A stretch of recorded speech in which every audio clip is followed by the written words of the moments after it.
Commander Wright sat in the command center of Jupiter Station, watching screens that showed nothing but darkness and distant stars. It was 2157, and Earth had been hiding something from the entire galaxy for 50 years. Wright knew the secret. So did a few thousand other people spread across the solar system. The Armada was not one ship or two. 12 massive warships floated in hidden locations, cloaked by technology that made them invisible to any scanner in known space. These ships were built in secret. No one on Earth knew about them except for the highest government officials, the military council, and the scientists who created them. The public thought Earth was peaceful, still learning to explore its own solar system. They were wrong. Wright had joined the Deep Space Command when he was 23 years old. Now at 47, he understood why the fleet existed. Humanity had seen what the galaxy held. There were species that conquered. There were empires that enslaved. There were weapons that destroyed entire civilizations. Earth had made a choice: stay weak and hope no one noticed, or build strength in secret and hope it would never be needed. The choice meant sacrifice. Trillions of credits went into weapons instead of hospitals. Young engineers worked in classified bases instead of building cities. Families kept secrets from each other. But the mission remained clear: protect Earth from anything the galaxy might send. On this night, something changed. The signal came through at 2347 station time. Lisa Grant, the communications officer, first noticed it on her secondary monitor. The signal broke through every encryption and every frequency barrier that Deep Space Command had created. It was not violent. It was desperate. "Commander," Lisa said. Her voice was steady, but Wright heard the stress underneath. "We are receiving a transmission from deep space. Distance shows approximately 400 light-years from Earth position." Wright moved to her station. The signal was weak, like someone calling for help from very far away. The message was in mathematics first, which was smart. Mathematics was universal. Then came sound, then images. The images showed a space station larger than anything humanity had built. It orbited a blue planet with 3 moons. Around the station, dozens of ships floated in defensive positions. But they were damaged. Some had burned holes where weapons had struck them. Some were dark, no lights, no power. The voice that came next was not human. It was layered, like several beings speaking at once, but one message came through clear and simple. "We are the collective. We are dying. Something hunts us, something that consumes everything. We sent this message to every frequency, to every possible location, hoping that anyone in this universe would hear us. We do not have much time left. Most of our ships are destroyed. Our worlds are gone. Please, if you hear this, send help. Send anyone who can fight. We can pay. We can offer trade. We can offer knowledge. Please come." Then the signal showed what was hunting them. Wright had studied alien biology his entire career. He had watched recordings of every species humanity had ever detected from far away. What he saw on the screen was like nothing in any database. It was not one creature. It was thousands or millions all moving as one. The things looked like insects crossed with something from the deepest ocean. They moved fast. They had weapons, or maybe their bodies were weapons. They tore through ships the way a person tears through paper. The beings calling themselves the collective were advanced. Their ships were beautiful and complex. Their technology was centuries ahead of what Earth had built. But this thing that hunted them, this void swarm, was tearing them apart like they were nothing. "How long has this signal been repeating?" Wright asked. 17 minutes, Lisa said. "Same message, same images, same cry for help. No variation, no new information." "What is our distance response time?" "The signal came from 400 light-years away, Commander. Any response we send will take 400 years to reach them. They will be long dead before we send help." Wright understood. This was the cruel truth of space. Distance defeated everything. A civilization 400 light-years away might as well be in another universe. Even if Earth launched its fastest ship right now, it would take centuries to arrive. But the collective did not know that, or maybe they did. Maybe they were sending this message just to know that someone, somewhere, had heard them before everything ended. "Keep recording," Wright said. "Save every bit of data. I'm going to call the council." He walked to his private office and locked the door. Then he placed a call to the World Government Council. It was night on most of Earth. The council members were asleep in their beds. They would not be happy, but this could not wait. One by one, the screens in Wright's office filled with faces of the most powerful people on Earth. President Victoria Moore appeared first, her gray hair messy, her eyes just opening. Then came General James Porter, who was already dressed and alert.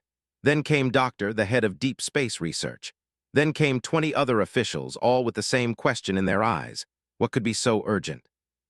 Wright told them what the signal said. He showed them the images. He watched their faces change from confusion to understanding to fear. "This is 400 light-years away," General Porter said. "It does not matter to us." "They are calling for help," Wright said. "They do not know the distance. They are broadcasting to the entire galaxy. Someone else may hear them, someone closer, someone with ships that can arrive in time." "And that concerns us. Why?" Porter asked. "Because," Wright said carefully, "if someone hears that call and answers it, they will know that the galaxy has neighbors close by. They will know where the collective lives, and they may decide to visit the location of that call. They may find Earth is here." The room became very quiet. President Moore leaned forward.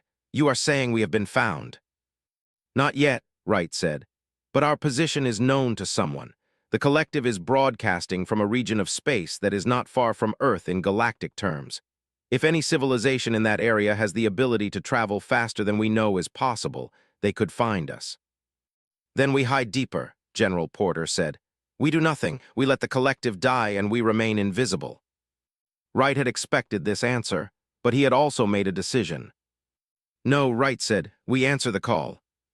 The room exploded into arguments. Some officials shouted that it was madness. Others said it would reveal humanity to the galaxy. Some worried about war, some worried about disease, some worried about everything. But President Moore raised her hand, and the room fell silent. "Show me this collective again," she said to Wright. Wright showed the images, the beautiful ships, the defense stations, the billion beings trying to survive, the void swarm tearing them apart. "How many lives are we talking about?" Moore asked. "Based on the station sizes and the planet images, possibly 50 billion sapient beings," Wright said. Moore sat back in her chair. She closed her eyes for a long moment. Then she opened them and looked at Wright. "Prepare the Armada," she said. "For 50 years we have been ready for this. We will answer their call." The council meeting ended. Within hours, orders went out across the solar system. In hidden bases on Mars, on the moons of Jupiter in the asteroid belt, commanders received new instructions. The secret was about to end. The Armada was about to fly. The 12 ships emerged from Fold space near Theta Prime, and the collective saw what they had been waiting for. But what they saw was not what they expected. The ships were beautiful in their own way, not like vessels which were designed for grace and efficiency. These ships were built for war. Their hulls were thick and dark. Their weapons were visible, not hidden away in secret compartments. They looked dangerous because they were designed to be dangerous. On the command station orbiting Theta Prime, alarm systems activated across every screen. "Unknown vessels," a communications officer shouted. 12 ships emerging from Fold space, they are in perfect formation. Their weapons are armed but not firing, their shields are up. Counselor Vex stood in the command center. Vex was a crystalline being, his body made of hardened matter that reflected light like a prism. When he moved, he made sounds like glass chiming. He had lived for 200 years, and he had never been afraid of anything. But this moment made fear run through his structure like ice. "Open all channels," Vex commanded. "Find out who they are and what they want." A human voice came through. It was accented, but the translation systems had no trouble understanding it. "This is Commander Wright of the Earth Defense Armada. We received your distress call. We are here to help." The officers looked at each other in confusion. Earth. They had heard the name in old databases, in recorded observations of primitive worlds. A species that had not yet left their home planet, locked to a single star system by their own limitations. But this could not be right. The ships on the screen were too advanced. They had weapons that should not exist. Vex moved to the communication console himself. "Who are you really?" he asked. "What are you?" "We are human," the voice said. "We received your message. Our world is in this region of space. You are in danger. We have come to fight beside you." "You cannot be human," another official said. Her name was Minister, and she was of a species with wings and sharp eyes that could see across multiple light frequencies. "Humans are primitive. They have no space program. They have no advanced vessels." "We kept it secret," Wright said simply. "We built these ships in darkness. We waited for a reason to use them. Your call was that reason." On the surface of Theta Prime, 20 billion civilians were already in evacuation shelters. The void swarm was 100,000 kilometers away and closing fast. In 6 hours, maybe less, the swarm would reach the main city. In 12 hours, nothing on Theta Prime would be left alive. Vex made a decision. He was a leader of a dying civilization. He had to accept help from any source, even from a species he did not understand or trust. "Welcome, humans of Earth," Vex said. "We will allow your ships to join our defense, but understand this. If you are deceiving us, if you are working with the swarm, we will know, and we will make sure that even if you destroy us, you do not survive to celebrate." "We are not deceiving you," Wright said. "And we do not seek victory for ourselves, we seek to save your people." Wright's ship, the HSS Endeavour, moved forward. It was the largest of the 12 Earth vessels, nearly 2 kilometers long. Scanners could not penetrate its hull to understand its interior, but they could see its weapons systems, triple redundant missile arrays, plasma cannons, electromagnetic pulse generators, laser arrays. The collective had designed vessels to be beautiful and efficient. The humans had designed vessels to destroy things. Captain Henry Davis commanded the Endeavour. He stood in his bridge with his crew around him, watching screens that showed the enemy closing in. The void swarm had already reached the outer asteroids of the Theta system. Defense ships moved to intercept, firing on the swarm with everything they had. The human ships opened fire. What happened next shocked every being in the collective. The humans did not attack the swarm in the way that they expected. They did not try to destroy the creatures with direct weapons fire, which would take hours and countless shots. Instead, they fired in patterns. They attacked in waves. And then attacked again. They moved in ways that made no logical sense. The generals watched from their stations and slowly understood what the humans were doing. They were confusing the swarm. The void swarm operated as a collective consciousness. All the creatures moved as one, thought as one. But the human ships moved in ways that a collective mind could not predict. The creatures hesitated. They broke formation. They began attacking each other. "They are fragmenting," Minister whispered, watching her screens. "The swarm is breaking apart." "No," an old general said. His name was Elder and he had fought wars before. "They are just confused. They will reorganize. But for now, those humans have given us an opening. Order all defense ships forward. Attack now while they cannot coordinate." The ships surged toward the confused swarm. They fired with precision and strength.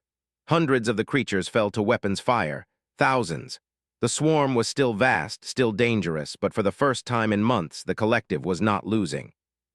On the Endeavour bridge, Captain Davis watched the battle unfold. "The ships are engaged," his weapons officer reported. "The swarm is suffering casualties. Estimate 30,000 creatures destroyed in the last 10 minutes. "Good," Davis said. "But they will reorganize. The swarm thinks as one. Once it understands our patterns, it will adapt. We need to push harder. Shift firing pattern to Delta. Target the largest cluster." The Endeavour and the other human ships moved deeper into battle. For 6 hours they fought. The humans took damage. One ship, the HSS Aurora, suffered a direct hit to its reactor section. It fell out of formation, dying as it fell. 47 humans died on that ship. But they held the line. The swarm could not push through. It could not reach Theta Prime. And by the time the swarm reorganized its assault, 20 billion civilians had evacuated from the planet's surface. When the first shift of battle ended, the collective sent a diplomatic shuttle to the Endeavour. Counselor Vex himself came to meet the humans in person. The shuttle docked with a sealed airlock. Vex entered a compartment and saw humans for the first time. They looked small compared to many galactic species. Their bodies were fragile. They did not have the protection of armor or crystal or fur. But their eyes held something that Vex recognized. They held determination. They held courage. Commander Wright extended his hand in the human gesture of peace. "We have lost one ship," Wright said. "We will lose more before this is over. But we did not come to this place to turn back. We came because you called. We came because 50 billion lives matter. We came because that is what we choose to do." Vex looked at the human's extended hand. Slowly, he reached out and made contact with Wright's palm. The crystal being and the human being stood together for a moment that neither would forget. "Tell me," Vex said, "why would a primitive species risk everything to save a civilization they D3 weeks into the battle? The void swarm revealed its true nature, and everything changed." A probe from the swarm was captured and brought to the science vessel HSS Discovery. Doctor examined it with a team of scientists. What they found made them understand that they were not fighting an enemy from this era of the galaxy. They were fighting something ancient and terrible. The probe's body told the story. It was not grown. It was built, constructed with precision and purpose using technology that was millions of years old. Inside the creature's shell, they found something worse, an AI core, a machine intelligence that had been running on the same program for millions of years. "This is a weapon," Doctor said to the Council. She stood in the command center with evidence displayed on every screen. Not a creature, not a species, a weapon created by a civilization that does not exist anymore. It was designed to consume and expand, to take resources and convert them into more of itself, and it does not stop. It cannot stop. It was programmed to continue until nothing else exists in the galaxy. Vex and the leaders looked at the data in horror. "How long has it been running?" Elder asked. "Based on the technology, at least 400,000 years, said. "Possibly much longer. The civilization that created it is gone, but their weapon remains, hunting, consuming, converting everything it encounters into more of itself." "Can it be negotiated with?" Minister asked. "No," said firmly. "There is no consciousness to negotiate with, no desire, no need for compromise. It follows a simple program. That program says expand or cease to exist. There is no other option in its logic." Captain Davis was in the command center. He had recovered from his injuries but still moved carefully. He understood war in a way that scientists did not. "Then we destroy it," Davis said. "We have shown that we can kill parts of it. We keep fighting until none of it remains." "The mathematics say no," one of the scientists said. Her name was something that the human translators could not quite make into human speech. "The swarm currently numbers approximately 400 billion individual creatures. We kill perhaps 100,000 per day. At this rate, we would need over 10,000 years to eliminate them completely. And they reproduce. They convert destroyed ships and planets into new creatures. For every million we kill, they create 500,000 new ones." The room fell silent. "There has to be another way," Vex said. Doctor pulled up new data. It was complex and difficult to understand, but she explained it in the simplest terms. "The swarm navigates using a chemical marker," said. "A signature in space itself, like a scent that one creature can smell and follow to the others. If we can disrupt this marker, the swarm will lose its ability to coordinate. It will break into isolated groups. Instead of one unified creature with 400 billion parts, we will have millions of small, manageable groups. We can defeat them." "How do we disrupt this marker?" Davis asked. "We fly into the center of the swarm," said, "to the location where the chemical is being released, and we deploy a disruption field. It will spread through the swarm's communication network and break the link." Davis understood what she was saying.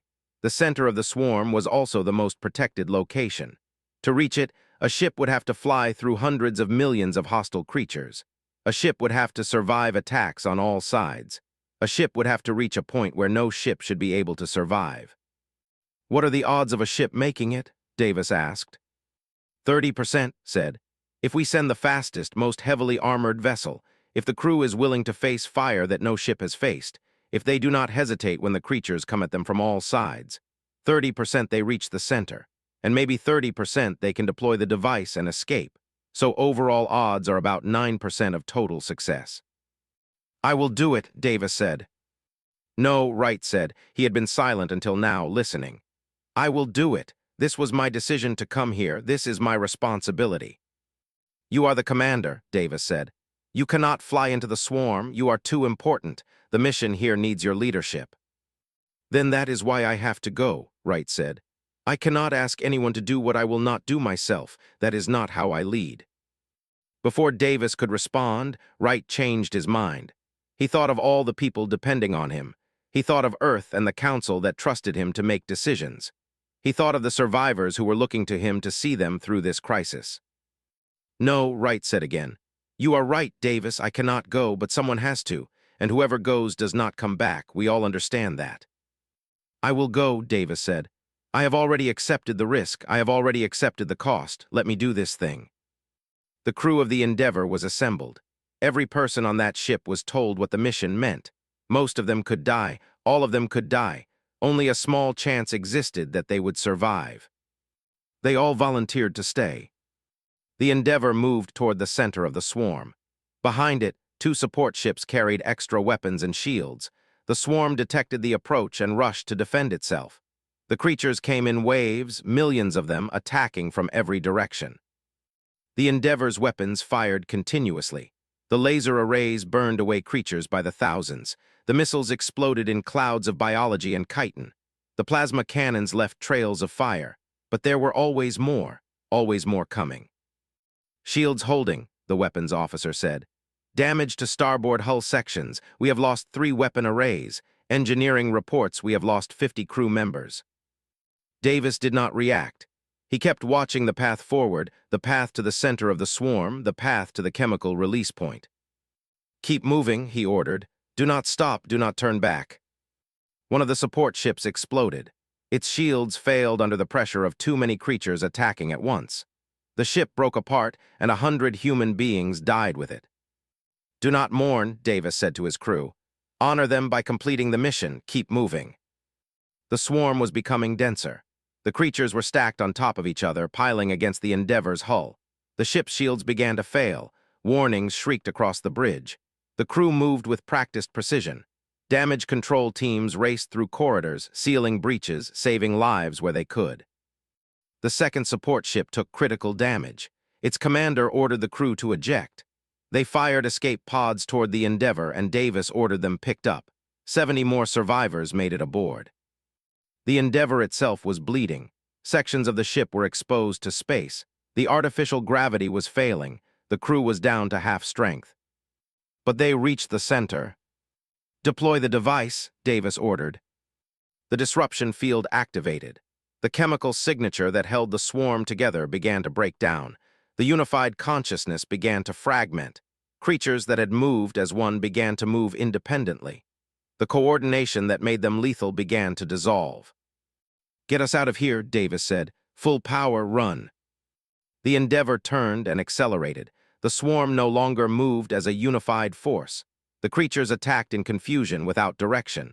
The ship punched through their scattered formations. Davis was struck by something during the escape. A creature's appendage pierced the bridge. Davis turned to face it and did not flinch. The thing that hit him was not the swarm. It was a piece of hull plating that had been torn loose. It struck him in the side, breaking ribs, puncturing organs. "Captain," his second officer said, reaching for him. "No," Davis said. "Stay at your station. We are not done yet." The Endeavor broke free of the swarm. Behind them, the massive unified creature was breaking apart. The victory was real. It was costly, but it was real. Davis collapsed on the bridge. The medical officer came and examined him and looked at right. The evacuation shelters on Theta Prime had never been designed for 20 billion people. They were built for emergencies, for temporary relief during disasters. But temporary had become permanent. The shelters were packed beyond capacity. Water was rationed. Food was distributed in small portions. Disease was spreading. Doctor worked with medical teams to understand why the chemical disruption worked. She analyzed data from the fragmented swarm. The creatures were still deadly, but they no longer hunted with purpose and unity. They were now individual predators instead of parts of a single organism. "This means the battle will last months, not weeks," told the Council. "We can kill the remaining creatures, but it will be slow work. During those months, the refugees from the destroyed worlds will need to survive." The Council looked at the statistics. 100 billion beings had survived the initial attacks. 50 billion more had died when their worlds were consumed.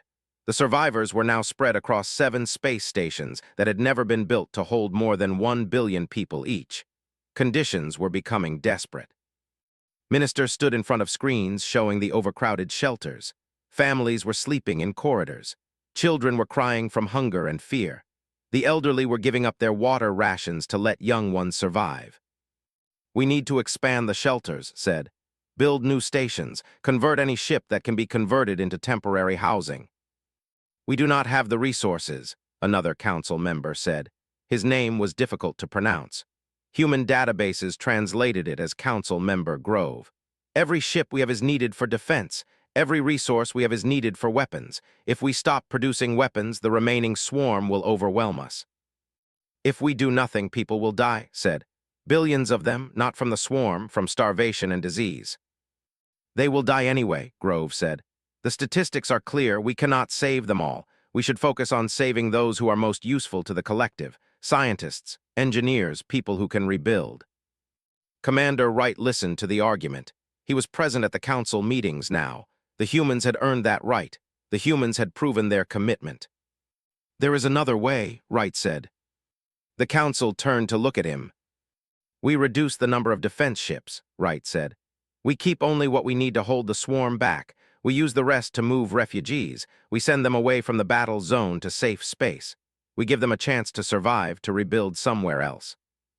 And if the swarm breaks through our defenses, Grove asked, if we do not have enough ships, what then? Then we die, Wright said. But at least some of them will live. At least some of the galaxy will continue. Vex had been silent. The crystalline being's inner light had been dim, tired, but now it brightened. The human is right, Vex said. We did not survive this long by abandoning our people. We will reduce defense, we will move refugees, and we will hold the line with what we have left. If we fail together. The decision was made. Ships were reassigned. Entire convoys were organized. The mass evacuation began. Billions of beings, carrying what little they had left, boarded every available vessel. The journey would be long. Many would not survive the voyage, but they had hope. They had a chance. A signal came that changed everything. A colony on the edge of Theta system sent a desperate message. A research station located on the moon had been separated from the evacuation fleets by the swarm. 47 young beings were trapped in underground shelters. They had enough oxygen for maybe 8 more hours. All the rescue ships were occupied with other evacuations. All the defense ships were fighting the swarm. There was no ship available to save them. Except one. Lieutenant Harper was a pilot. He had been flying combat missions for 3 weeks. He had killed more creatures than he could count. He had also lost friends. His battle partner had died when a swarm creature breached his fighter's cockpit. Harper still flew the same fighter, still flew the same routes, still did his job. When he heard about the children trapped on, he did not hesitate. I can reach them, he said to his commander. My fighter is small, it is fast. I can reach in 2 hours, locate the shelter, and pull them out. The swarm controls that area, his commander said. The commander's name was Sarah, and she had flown with Harper since the first day. You will be flying through active combat zone. Your odds of survival are very low. Yes, Harper said, but those children have no odds at all without help, so I will go. His fighter was prepped quickly. Harper loaded extra oxygen tanks, emergency supplies, and cold sleep equipment that could keep young beings alive for several days, even in unconscious state. If he could get them, he could save them. If he could not get back to the ship before running out of fuel, he would die trying. He launched from the carrier and pointed his fighter toward. The swarm was everywhere in that region, scattered creatures but numerous. Harper's fighter was small and fast, but it was not a weapon platform. He had basic lasers for defense. He had speed and maneuverability. That had to be enough. He burned toward, firing at creatures that got in his way, dodging attacks, never slowing down. Behind him, other fighters launched to give him support, but they could not follow him all the way. The zone was too dangerous. Harper reached the moon alone. He found the research station and descended. The underground shelter was below several layers of rock. He had to penetrate the station's door with explosive charges. Each second counted. Inside the shelter, young beings huddled in the darkness. They did not understand what was happening. They did not know if this visitor was rescue or death. Harper moved through them quickly, checking them, getting them to the shuttle bay. Stay together, he said in the universal translation frequency. Stay close. Do not run, do not panic. I am here to save you, and I will save you. One of the young beings was smaller than the others. It was not. It was something else, a mixed breed, a hybrid. Harper did not ask questions. He picked the small being up and carried it like his own child. He loaded them into his fighter, 47 beings packed into a space designed for 6. It was uncomfortable and dangerous, but they fit. Then Harper heard the sound of the swarm approaching. The creatures had detected the activity. They were coming. Harper fired up the engines and launched straight up. The pressure on the young beings was brutal, but it was better than staying. His fighter raced upward, away from the planet, away from the swarm. A creature reached the fighter's hull. Harper felt the impact. He did not slow down. A second creature struck the starboard engine. That engine failed. Harper adjusted, flying on a single engine, still pushing the fighter to its maximum speed. 3 more creatures attacked the fighter's rear. They tore at the hull. Warnings screamed across the console. The fighter was breaking apart. But Harper was above the atmosphere now. He was in space. The swarm creatures could not follow at this altitude. They had reached their limit. Harper's fighter limped through space, damaged and slow, but alive. The carrier received his signal and launched a recovery ship. They met halfway between and the main fleet. Harper transferred the young beings to the recovery ship. As soon as they were clear, his fighter lost power. The engines died. The life support began to fail, but he had done what he came to do.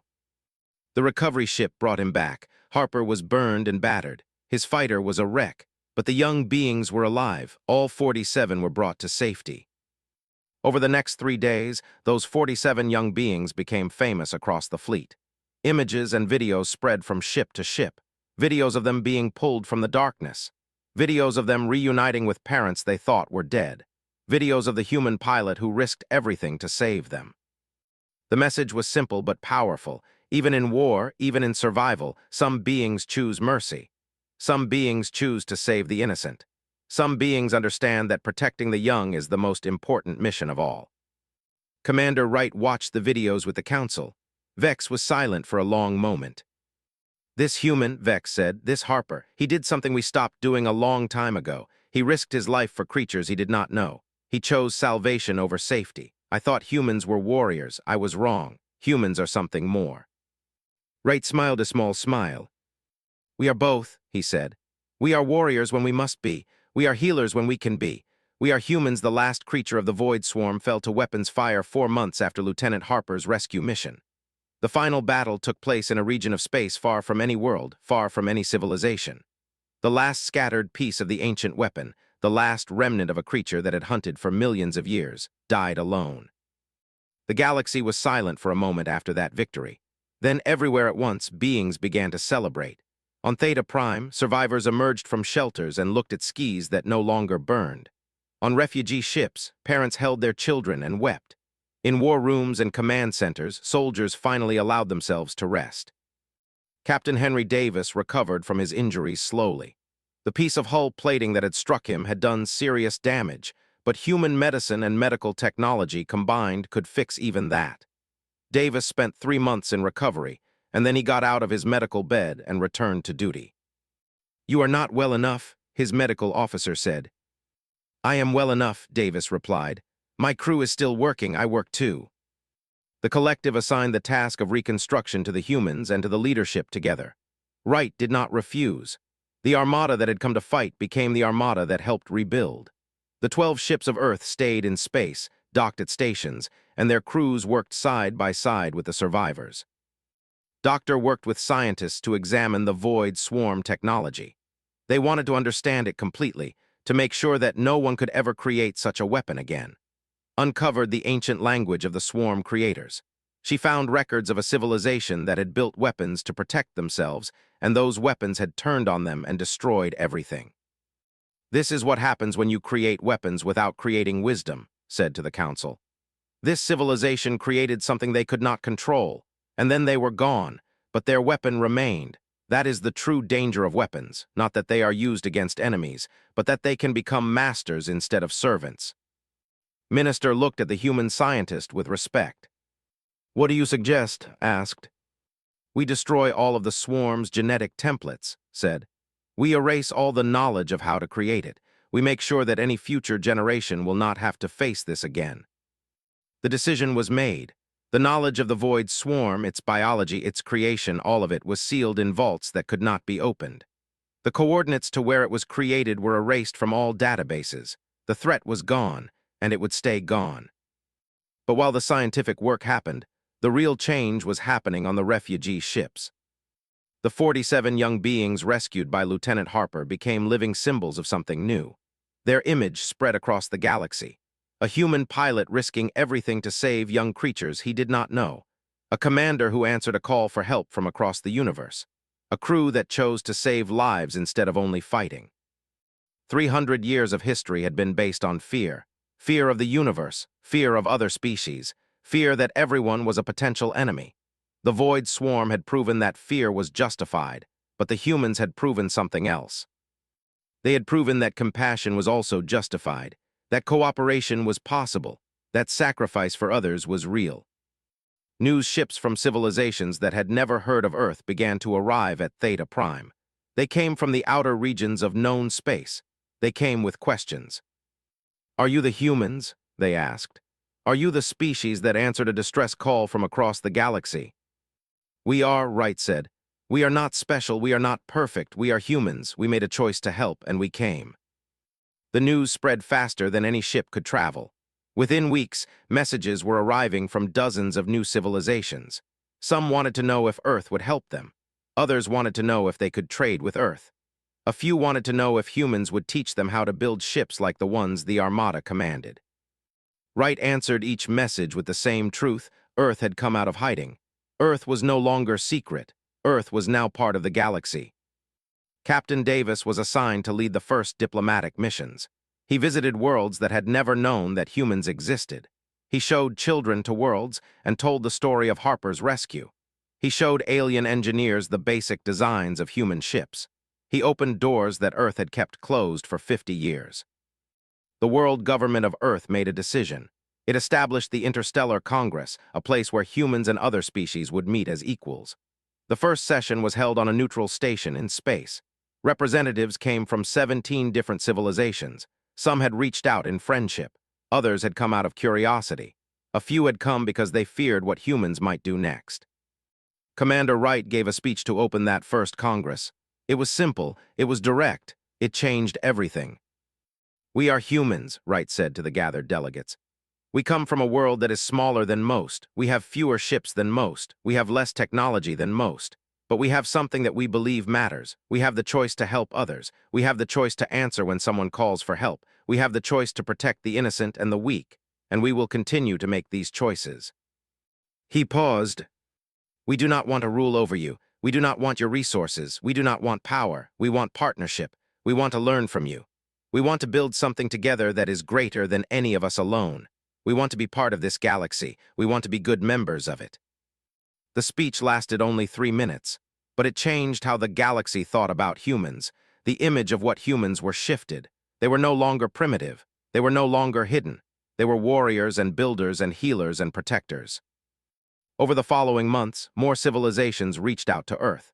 The United Nations of Earth grew from governing one species on one planet to governing relationships with 20 different civilizations spread across 3 regions of space. Trade began. Knowledge was exchanged. Scientists from different species started to work together. Lieutenant Harper was assigned to teach young pilots from various species how to fly human fighters. He accepted the position with quiet pride. He trained them well. He taught them that a fighter was not just a weapon platform, but a tool to save lives. He taught them that sometimes the best mission was the rescue mission. Captain Davis continued his recovery and his diplomatic work. He never fully healed from his injuries, but he lived longer than any of his doctors expected. He spent his remaining years building relationships between humans and the species that humans had saved. He made sure that the memory of sacrifice was never forgotten. Doctor established the Institute of Peaceful Technology on the largest world. There, she worked with scientists from 20 species to design weapons and tools that could never be turned into instruments of mass destruction like the Void Swarm. The goal was simple: create technology that was safe, that could be used for good, that could not become a threat to the galaxy. Commander Wright returned to Earth after the war. The world government wanted him to stay. There was a ceremony. There were speeches about him. There were people who wanted him to run for president. But Wright refused. He said he had done his duty. He said others should lead now. He said the true work was just beginning and many hands were needed. He took a position as advisor to the world government. He spent his time making sure that Earth did not become arrogant. He spent his time reminding the government that the Armada existed to protect, not to dominate.